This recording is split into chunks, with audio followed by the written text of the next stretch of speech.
Disclaimer. This video will try to deliver only facts, and any slander that may be present will be clarified in the description if not addressed in the initial publication of this video. This video will serve only to bring attention to a malicious person who has access to tens of thousands of users' info. EnergyCell. A name known to many as the name of someone who brought back their childhoods. To others though, it's a name that unearths memories which want to be forgotten. EnergyCell is an internet figure known for his many projects that have graced the internet over the years. Beginning with his service on Bout Eagle, a game which EnergyCell worked for. He was kicked out for his vile behavior and moved on to working for RBLX Dev, a project that aims to bring back an older version of the popular MMO called Roblox. Energy is known for being the core of RBLX Dev, the reason for its existence. This is simply untrue, because the most he was capable of at the time was to add hats to the character catalog. He still goes out of his way to credit himself for things he never did though. All of this information is important to note because today, EnergyCell is the proud owner of Graphictoria, a project very similar to RBLX Dev in every way, yet it has a much more undeserved popularity. How did this come to be? Let's go back in time to December of 2015, where RBLX Dev had just disappeared from the internet. EnergyCell had emailed legal teams telling them that RBLX Dev was a phishing site, which is a website meant for stealing user information. This was untrue, and the reason behind EnergyCell's antics weren't confirmed, but speculation leads to him doing this so that the website he was just about to create only a few months later, Graphictoria, would have no competition. EnergyCell took what he had learned from RBLX Dev, attempted to shut it down, then copy and pasted it into his own project what whimme, the owner of RBLX Dev, taught him. This still holds true a year after Graphictoria first got a boost in popularity, with whimme himself noticing dead giveaways in Graphictoria that show it's really just the RBLX Dev clients on another website. When RBLX Dev shut down, it was reborn under two different forms, Nobelium, which went back up in May of 2016, and Phinope, which was a public version of Nobelium that sprouted up in May of 2017. whimme and his projects have seen constant turmoil thanks to EnergyCell's deceitful actions, illegal actions, and all the works. When peace was attempted between the two websites, EnergyCell leaked the information of whimme and his staff team from his own database for the sake of his own enjoyment. When Epic Rika, that's me, a Graphictoria staff member, resigned, he found out not too long later that EnergyCell had unbanned his account for the sake of getting his email and giving it out to the entire website. EnergyCell toyed around with the personal information of people he disliked as if it were a game, and he was the untouchable. Everyone on Graphictoria has put their information at risk by using the site, and there are no exceptions. Even if you might be his right-hand man at this moment, things will change in the near future. If you take a look at the time periods that Graphictoria has existed, there have been four major ones. Graphictoria 2 was the longest and biggest time period, and it saw dozens of staff members who were loyal and helpful to the cause. Today, not a single one remains. The staff members are recycled like used water bottles, and each one is unable to leave the website without being affected in a negative way. Today, the Graphictoria clients are very unsafe to use. Upon installation, you will find that if you previously owned Malwarebytes, then it will be deleted soon after. Now, why this happens is unknown, but it's definitely intentional. On top of that, you'll find that when entering a game for the first time, the client will ask you to allow communication over certain networks. EnergyCell claims this is to make the games work, but if you were to decline the request, then games could still be joined just fine. Why does this happen? If you take a look at the Phinope clients, this doesn't happen. Instead of making a working anti-exploit for his clients, EnergyCell will simply steal the exploiter's hardware ID and IP. While this seems like a good solution, it is not kosher at all, and it's a violation of the user's privacy. Phinope and many other clients have taken the time to flesh out working anti-exploits, but EnergyCell decides to take the easy street. This seems to be the case as to why he deletes Malwarebytes from your PC. Instead of fixing the false positives, he instead kills the program that detects these problems. The funny thing is that what Malwarebytes detects aren't false positives. The clients are literally malicious. Certain files on your PC will be deleted without any notice, and you'll be scratching your head wondering why. It all comes down to the fact that EnergyCell's clients are unsafe modifications of other people's work. Energy doesn't work alone, right? He apparently has many individuals working alongside him that he knows in real life. His sister, Liz, former friend Janita, and many others. One thing I'm sure every single person who's been acquainted with EnergyCell has heard is that these people are fake. Identity is created by EnergyCell himself. Of course, it's going to be denied by Energy, and he will get his fans and friends to believe the same. But the evidence all points towards these individuals actually being fake. Back when EnergyCell still worked on Bald Eagle, his sister began using Skype. The following messages show the Liz account asking EnergyCell to fuck him deep. And EnergyCell saying similar things. This behavior has continued on the Discord, and these accounts have no personality of their own. They just act like EnergyCell in every way. The following pictures are all supposedly pictures of Liz, all confirmed to be real by EnergyCell and Liz. But Google backwards searches show multiple results for every photo. On top of that, this photo of Liz was supposedly Liz back in September of 2016. Yet here we see EnergyCell saying that this was a photo of Tessa, whom EnergyCell claimed to have not met for the first time until January of 2017. EnergyCell used Janita and Liz K accounts to lash out on people when he couldn't do it using his own identity. Here we see EnergyCell firing one of his moderators for talking about his depression using the Liz K account. Here we see EnergyCell using the Janita account to ask thousands of people to DDoS an IP which belongs to someone who did nothing wrong. Here we see EnergyCell using the Janita account to act creepily towards himself. Here we see EnergyCell admitting to the accounts being fake.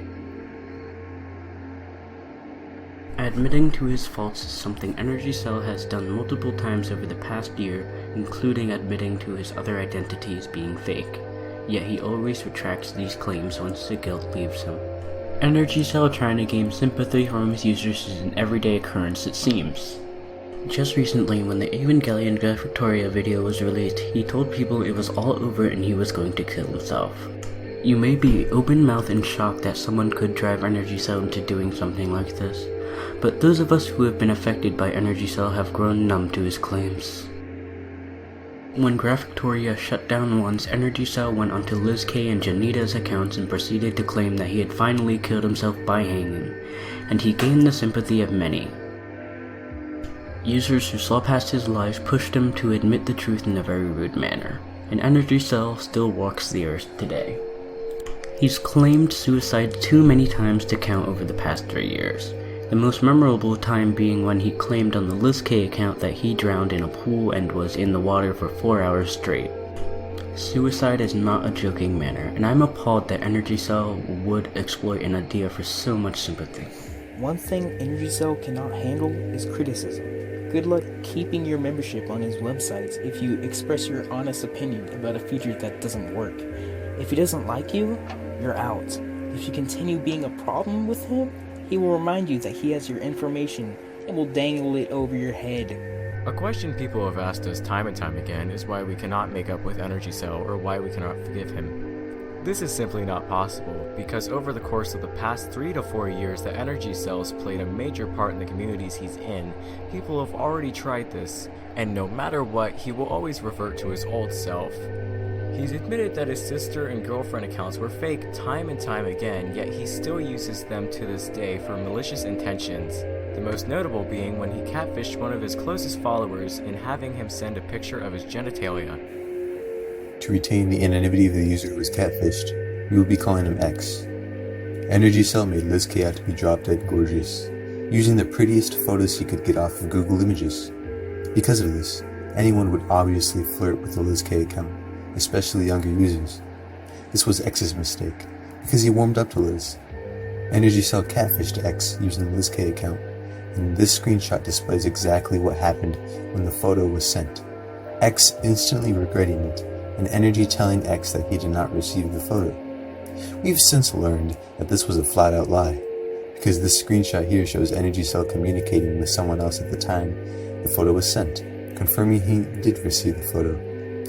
Not long after the photo was originally sent, an owner of a Discord server messaged X telling him that EnergyCell had sent the photo in another Discord. EnergyCell denied all claims sent his way, as well as Liz K, who said she never received the photo, and that the blame was being put on the two siblings because they were popular. EnergyCell's public reaction started out by feeling sorry for X, to wishing he would burn. You can see here that on a Discord for Graphictoria with over 3,000 users, EnergyCell changed his public nickname to X's real name, Dick, joking about X's penis size, and getting a sickening reaction from one of his users. At the time this script is being written, one of the people EnergyCell sent the photo to, named Cyrex, has been harassing X by sending the photo to X and many others. He has been using the statement, "You are the one who sent the picture, you are the one who broke the law." While this is true, the crimes that EnergyCell and Cyrex have committed are far greater than the one X committed. X committed a felony by creating child porn, but Cyrex and EnergyCell are guilty of possessing and distributing child porn, which are far greater crimes and will receive far more severe punishments if this is brought to the attention of law enforcement. A report will be filed by the people working on this project, and it won't be the only one that's been filed so far. Cyrex actually duped himself by filing a report already, but not before committing his crimes. EnergyCell, on the other hand, still publicly denies all claims and accusations, but the service these photos were sent on log every message, and investigations will commence. Before we conclude this video, we have multiple statements given by witnesses. Some would like to remain anonymous, others will be credited. We cannot use facts to validate every statement, but multiple witnesses have confirmed these statements to hold truth.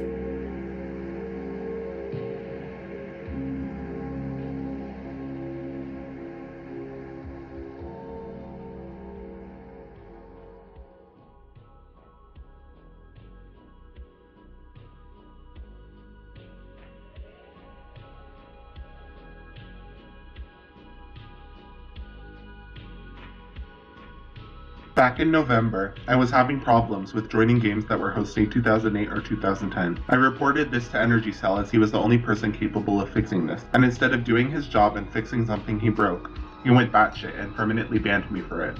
whimme was the person who unbanned me after that. This isn't the first time EnergyCell freaks the fuck out because something broke. It comes to show EnergyCell is not responsible enough to have a website of his own. On the Graphictoria Discord, I saw Liz and EnergyCell having the same program on their playing status. I questioned EnergyCell why this was, then he just changed Liz's program on her playing status and EnergyCell said nothing, so he completely dismissed it. During Graphictoria 3, EnergyCell terminated my Graphictoria account for swearing, even though it wasn't even against the rules at the time. I was an external services moderator for Graphictoria at this point. I protested against this unfair termination in the Graphictoria Discord, eventually leading to me and EnergyCell getting into a fight. One of the things he said to me was, "I can easily defame you." EnergyCell then proceeded to ping everybody in the announcements channel about me, and he proceeded to ban me from the server. Before I got banned, I lost my external services moderator role. I ended up losing my moderator powers on the Graphictoria wiki and subreddit after getting banned from the server.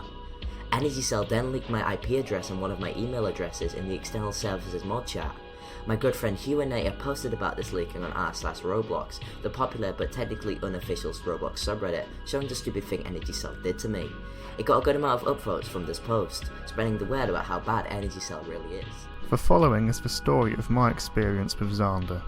My first experience with EnergyCell was back in 2014. I'd recently searched for a game that my brother used to play called Bout Cheater and downloaded the client. While playing, I found EnergyCell playing in my lobby with me. He was hacking, which I had a natural disposition to. I messaged him and told him that I was going to report him for hacking and playing unfairly. He then gave me a spiel about Bout Cheater being a bad game and told me that he would be creating his own private server called Bout Eagle. Intrigued, I asked for his details and I added him on Skype. I was quite excited about Bout Eagle and so started to talk to him more regularly to find out info about it and hopefully make a new friend, as I didn't really have many at the time. Immediately, I think that something seemed off about his cadence and the general way which he spoke to me. He talked incredibly formally, which isn't a sin in itself in my book, but he also spoke down to me, like I was stupid or not worth his time.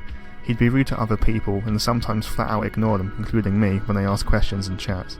Whether he intended to make me feel this way or not, I can't be sure, but I'd give him the benefit of the doubt and assume that he has a tough time interacting with people due to some kind of social condition. I can relate myself. However, any unpleasantness experienced while talking to him was balanced by the fact that I was so excited about the development of Balt Eagle. Sounds kinda dumb, but the thing was I was talking to lots of other people at the time, such as Appels, who were much nicer, so I stayed. During my communication period with Xander, about 2 to 3 years, I always sensed a deep resentment in him, like he was hurt over something. Eventually, he opened up and told me that he was pissed off at the admins of Balt Cheater and that they actually used to be good friends but fell out over an argument. Whether or not Xander instigated this is something I've always wondered, but that wasn't the only thing that fueled Xander's inner rage. I don't remember all the stories exactly as they were told, but Xander allegedly had some past experience with a girl called Lynette, who he later fell out with, just like the old Balt Cheater admins. But this was different, because Xander really liked Lynette. How much did he like Lynette? Well, some weeks or months after he first told me and a few other people about her, she suddenly became a hot topic, and he also sent some pictures of her with captions he added saying things along the lines of, "I'm a stupid ugly faggot." I'm sure some of you have seen these for yourself. And lo and behold, she magically apparently started talking to him again. Well, at least that's what we were made to believe, because the truth I found out was that he was impersonating her. She only ever talked in the Balt Eagle Skype group a few times, and it was quite obvious from the get-go that this girl wasn't really someone Xander had mended a damaged relationship with. What with Lynette initially only being online whenever he wasn't, and Lynette and Xander saying unnaturally complimentary things about one another. Pretty sad and pathetic when you realise that a human being is actually doing this about someone else unbeknownst to them and in front of other people. Also, Xander and Lynette would work as a team to take down Xander's worst enemy. Who? People who ask questions and complain, aka report bugs or suggest alternatives to ideas. They would slander and insult people Xander found annoying in the chat right in front of them. It's fucked up when you think of an admin treating a person who just downloaded their client and simply wanted to enjoy a good time like trash. I consoled Xander about people reporting bugs and how to handle his resulting anger on a few occasions, but to no avail. You see, Xander has an absolute inability to handle criticism. Anyone from any of the projects he's worked on will be able to tell you this. I remember him telling me that he banned Balt Eagle players for rightfully complaining about our shitty code. I mean, come on. Also, I'm pretty sure that Xander created accounts for the express purpose of bragging rights. Look how many players we have, look how much better we are than Balt Cheater, etc. I'm quite certain that a lot of accounts were fake because I'd never even seen the names while playing the game often myself as a moderator, and frankly I doubted that we were attracting that much interest. He said numerous times to me and others about Eagle that he intended on committing suicide. At this point, I really don't know why I believed he was actually suicidal, maybe because of my past experiences of other suicidal friends, so I gave him the benefit of the doubt that he was serious and tried to talk him through it. I actually found myself getting emotional at what I thought was a 14-year-old seriously contemplating suicide. I remember some kind of vague goodbye message only to see him back online a few days later. My mind runs a bit empty when I think of what happened between the gaps of the main events in the Xander timeline, but I know nonetheless that my opinion of him is well substantiated. On one occasion in the Skype group, I couldn't handle it anymore. Xander had been acting like a total arsehole to everyone as far as I could remember. People from Balt Eagle and a few others started an uprising of sorts against him. I tried to tell him honestly and tactfully what I thought of him, that I regarded him naively, intrinsically as a good person, but that he drastically needed to be honest and change the way he interacted with people. Total waste of time. I call him doing nothing but insulting me. I mean, what else did you expect?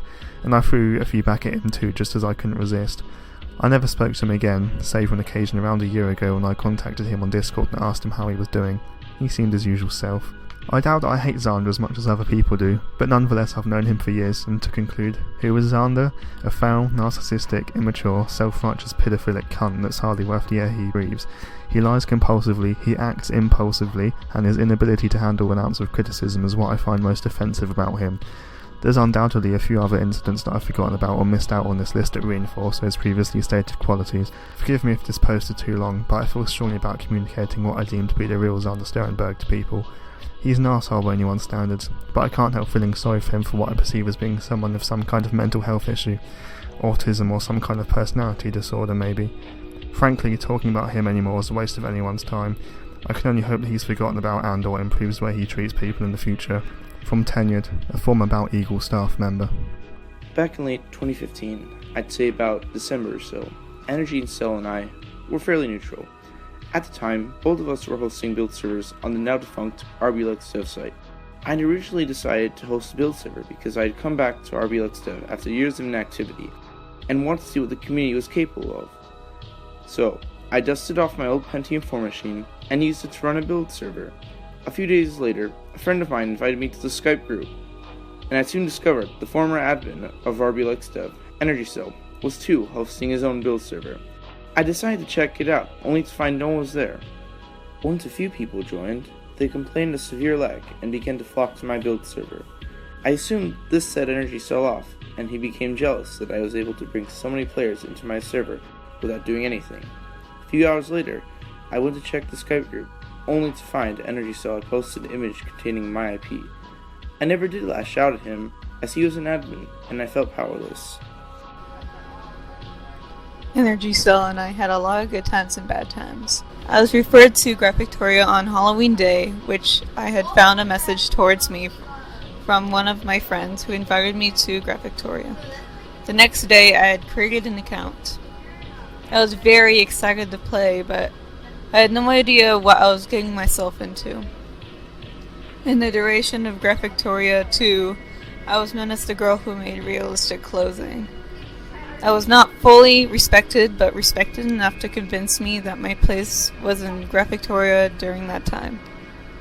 I had thought that other Roblox revivals such as Nobelium were bad due to the rumors of other players and EnergyCell himself. Graphictoria 2 has been exterminated on the day of my birthday, November 21st.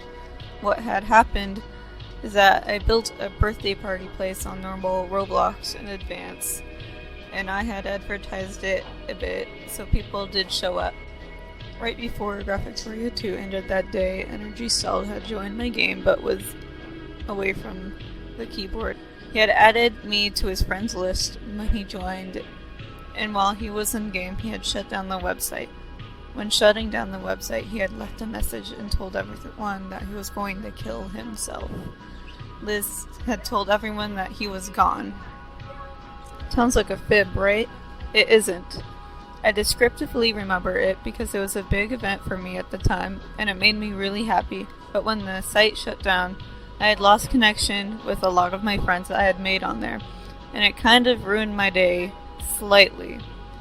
I had missed Graphictoria, but when Graphictoria 3 rolled around, I literally screamed at all my friends on Roblox to join the site.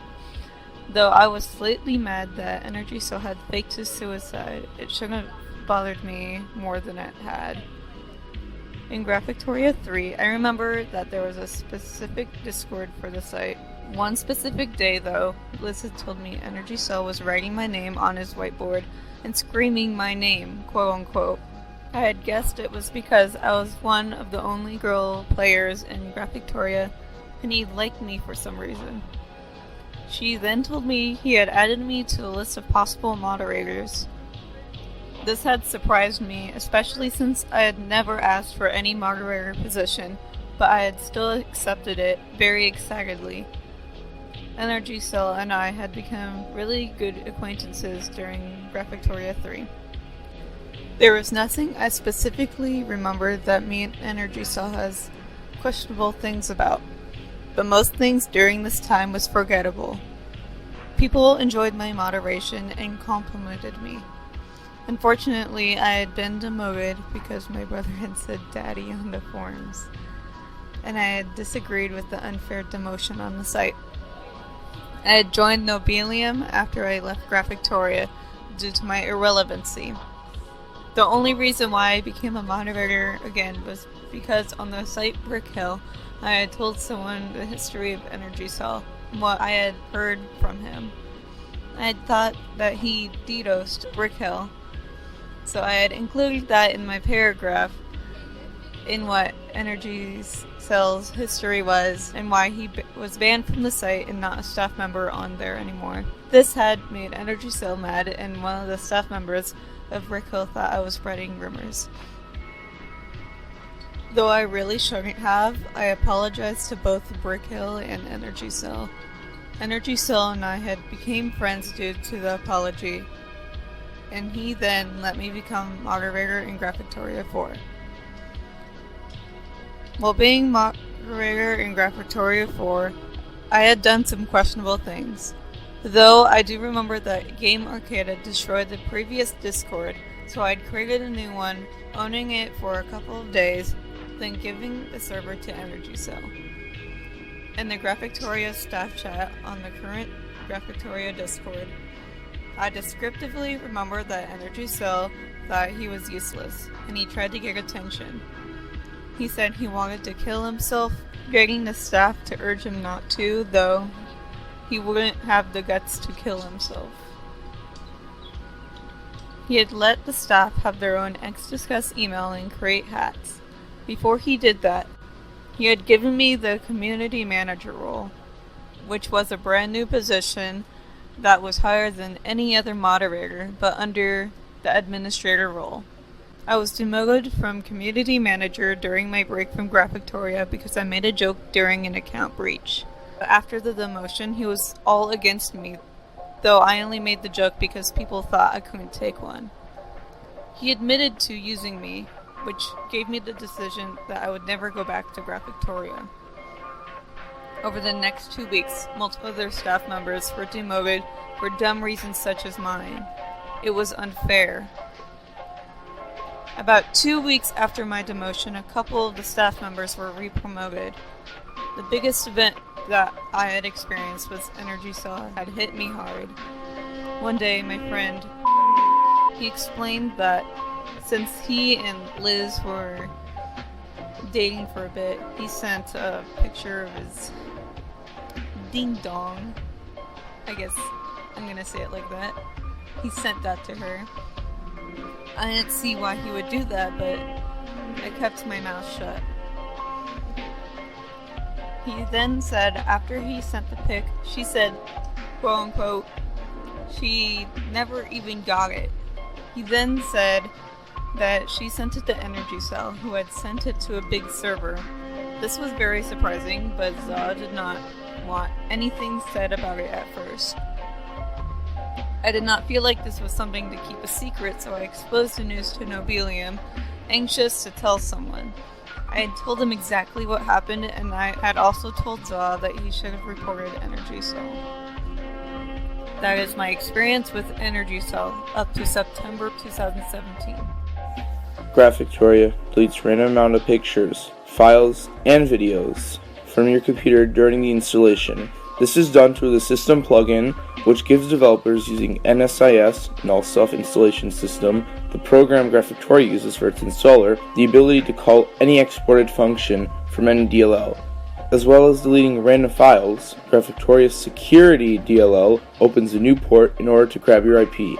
The IP is sent to the Graphictoria Discord exploit log channel, and then moderators take action.